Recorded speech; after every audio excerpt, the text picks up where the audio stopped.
The transmission did not arrive like a declaration of war. There was no dramatic build-up. No countdown. No flare of hostile energy that tripped alarms across the solar system.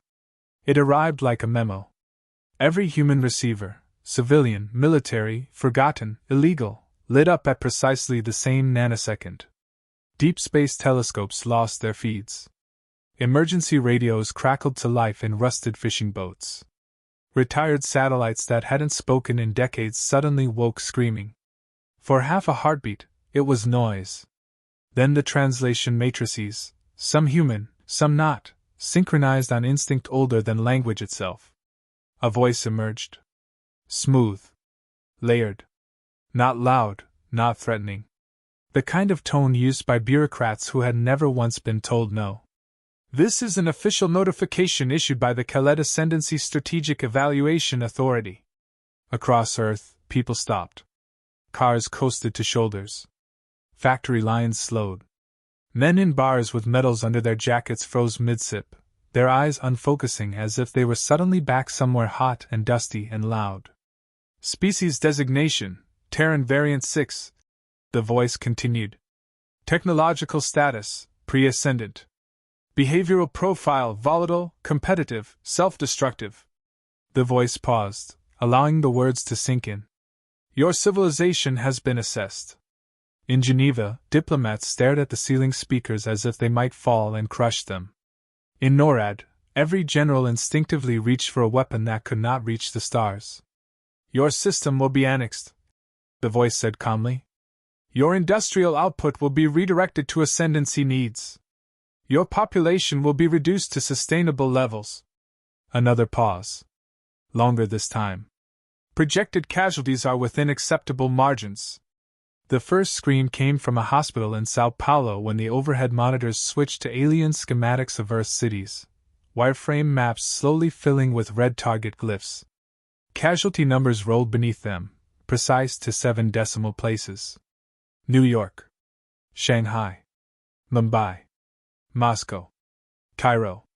And finally, the voice said, with something dangerously close to amusement, your species maintains a theoretical deterrence model known as mutually assured destruction.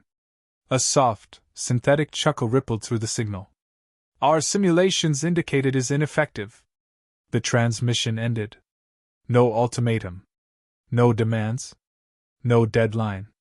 Just a statement of fact. For exactly 3 seconds, Earth was silent. Then humanity remembered who it was. In underground bunkers never officially acknowledged, screens exploded with activity.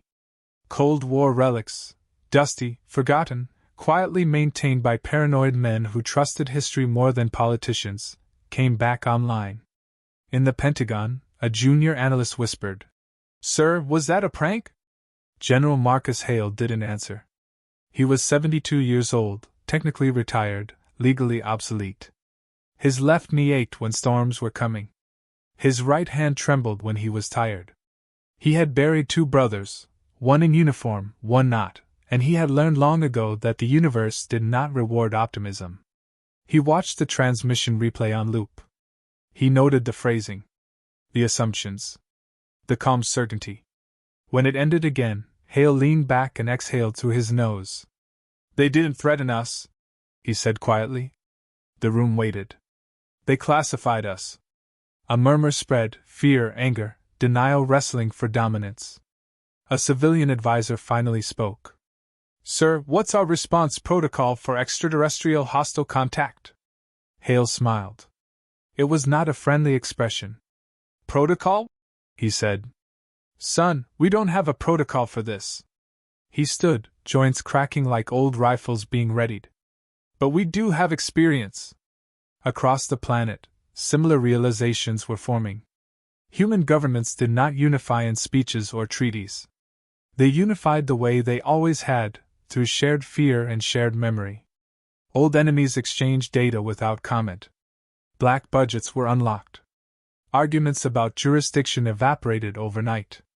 In a forgotten warehouse in Nevada, a man with 3 divorces and a dishonorable discharge received a message on a burner phone. You're cleared. Report orbital dryduct 7. He stared at it for a long moment. Then he smiled and started packing.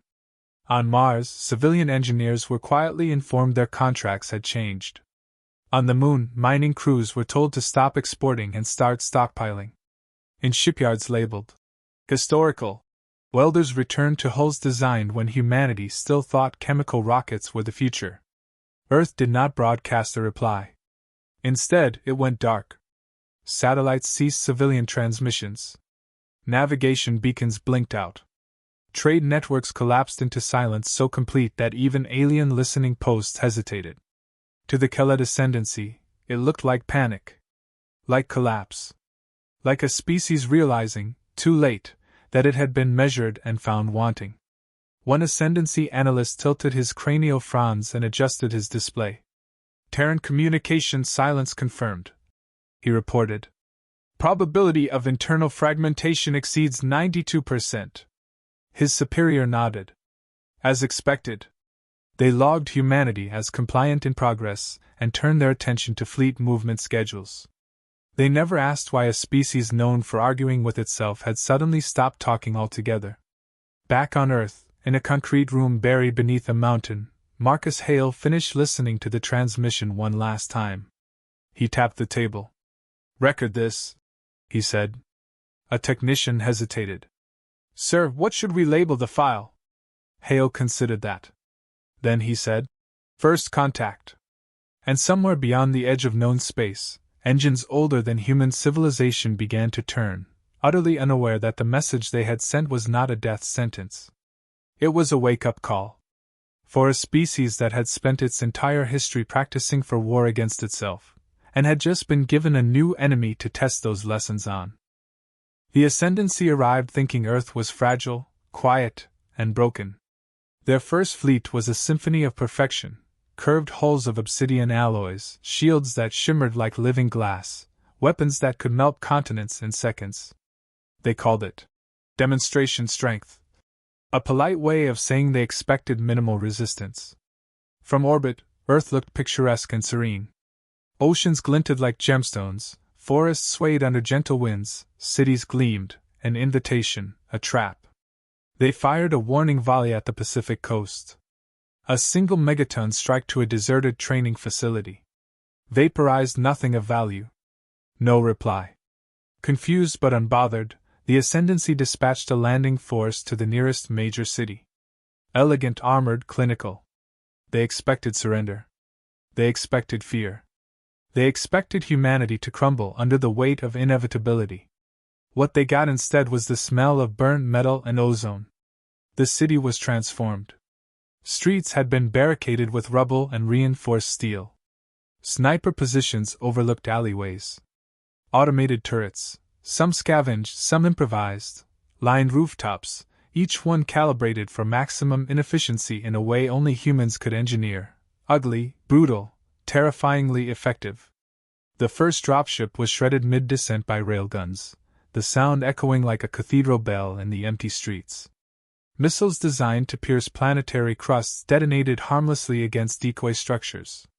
Alien infantry tried to advance, only to find themselves trapped in streets rigged with explosives, seemingly chaotic, yet perfectly synchronized. Human soldiers moved with a terrifying mix of discipline and improvisation. One squad advanced through the smoke, dragging a wounded comrade while tossing Molotovs over walls of alien armor.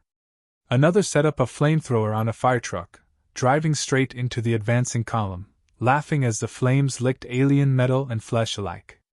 A human voice crackled on open channels, calm, clear, almost casual. "You came to take our world. Bad news, we already fought for it ourselves. You're late." The ascendancy commander's mandibles twitched in disbelief. Statistical models are inaccurate. They tried airstrikes. Humans anticipated them. Drones jammed targeting arrays, fired back improvised EMPs that shut down entire sections of the fleet. Civilian satellites, long abandoned, blinked back to life and relayed tactical data. Every move the ascendancy made was countered with brutal, genius creativity. For every alien casualty, humans lost one, not from fear, but from meticulous calculation. Every death counted, Every wound taught a lesson, every victory was built on practice honed through centuries of interhuman conflict. And the Ascendancy noticed something worse. Humans didn't retreat. They didn't negotiate. They didn't flinch. They fought with a combination of grim humor and raw ferocity that defied simulation. One officer whispered in horror to his superior, They're learning as they fight." The superior's reply was quiet, trembling. "No. They've been practicing for this all their lives." By the time the landing force was annihilated, the city was a tableau of human stubbornness, walls blackened with fire, streets littered with alien debris, and survivors, human and alien alike, staring in disbelief at the audacity of a species no one had ever considered a true threat. From orbit, the Ascendancy commander watched the feed in disbelief. They had underestimated humanity. Again. And that, more than the fire, more than the casualties, was a mistake they would come to regret. Across the planet, similar defenses had quietly been prepared. Mining towns, research outposts, even luxury settlements were rigged, mapped, and armed. Earth itself had become a trap, a warning, and a weapon all at once.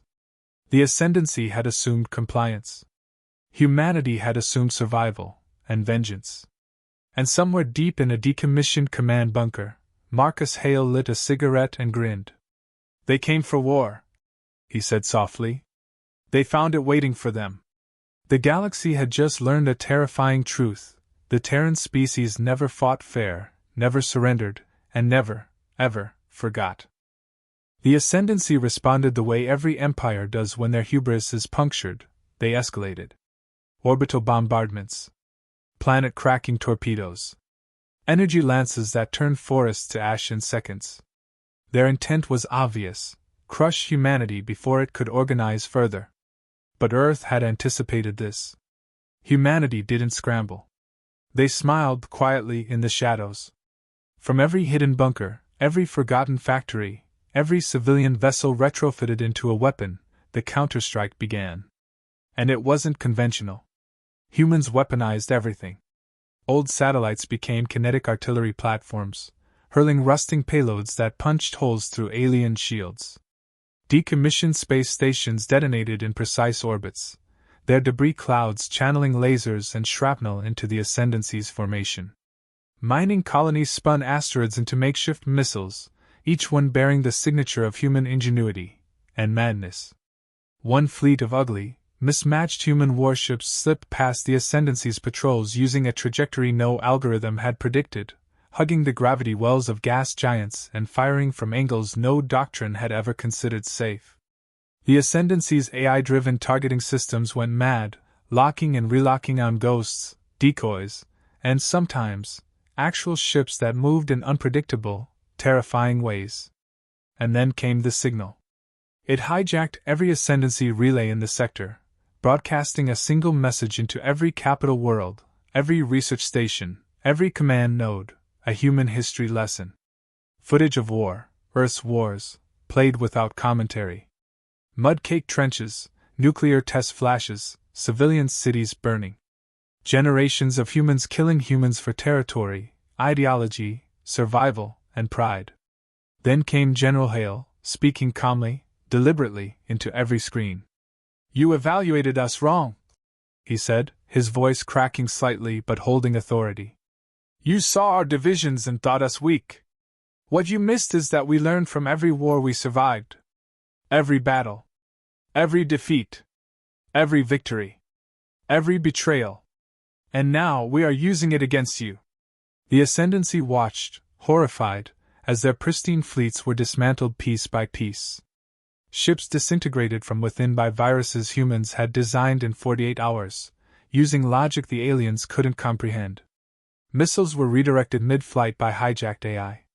Boarding parties entered ships that had already been hollowed by booby traps, detonating in patterns so precise that the explosions seemed choreographed.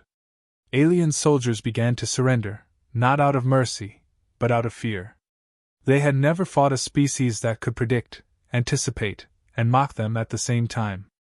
On a remote station orbiting a dead moon, an Ascendancy admiral whispered into his communicator, voice trembling. They are not just fighting back. They are rewriting our tactics, our doctrines, our thinking. We cannot calculate them. Hale's voice crackled over the same channel, casually, almost conversationally. Surprise, Admiral. That's what happens when you underestimate humanity. Rebellions began to spread among the Ascendancy's client species. Civilizations long suppressed by the Empire saw the humans' ferocity and creativity and realized that resistance wasn't impossible, it was inevitable. By the time the dust settled on the orbital battlefield, the Ascendancy's reputation was shattered. Their fleets were scattered, their systems infiltrated, and their allies emboldened to rebel. Humanity had done more than survive, they had turned fear into a weapon, chaos into strategy, and history into vengeance. And through it all, humans never stopped advancing. They didn't celebrate victories, they calculated the next move. Every loss taught them something. Every triumph sharpened their edge. The Ascendancy had assumed they were dealing with a fragile, compliant species. Instead, they had awoken something ancient, terrible, and utterly relentless. Humanity had become a storm no one could predict, and the galaxy was about to learn just how devastating a storm could be. The war did not end with fire. It ended with a silence so loud it shook the Ascendancy to its core. Their capital world still existed. Entire fleets still floated in orbit. But Earth's blockade was absolute. Supply lines were cut. Communication hubs were destroyed or hijacked. Every attempt to negotiate was intercepted and dissected. Humanity didn't deliver threats. They didn't demand surrender. They simply waited, and the waiting itself was a weapon. The final message came from a human who had never held a rank, who had survived nothing but ordinary life and ordinary suffering, and had seen enough horror to make her patient and unyielding. She appeared on every screen the Ascendancy could reach. Her face was lined with exhaustion, her eyes sharp and unwavering. "You told us compliance would reduce suffering," she said softly, deliberately. "You were wrong." Behind her, scrolling endlessly across the screen, were names, billions of them. Humans and non-humans alike, victims of the Ascendancy's centuries of oppression. "We are not here to exterminate you," she continued. "We are here to make sure you remember us. To make sure you understand that underestimating humanity is not a miscalculation, it is a death sentence for arrogance." The Ascendancy's fleets froze. Their commanders trembled. Their systems, trained to calculate probability and risk, could not compute defiance so absolute. Years later, in a quiet bar orbiting a reclaimed mining station, a grizzled veteran sat across from a young alien diplomat. The alien's skin rippled with nervous energy. "Why didn't you finish them?" the alien asked. "Why leave their empire intact when you could have destroyed it?" The human, nursing a drink, smiled with a mix of dark humor and tired wisdom. "Ending a war is easy," he said. "Ending an empire properly takes time." Outside the viewport, human ships drifted among the stars. They carried no flags of conquest, no banners of victory. Some were armed. Some were hollow.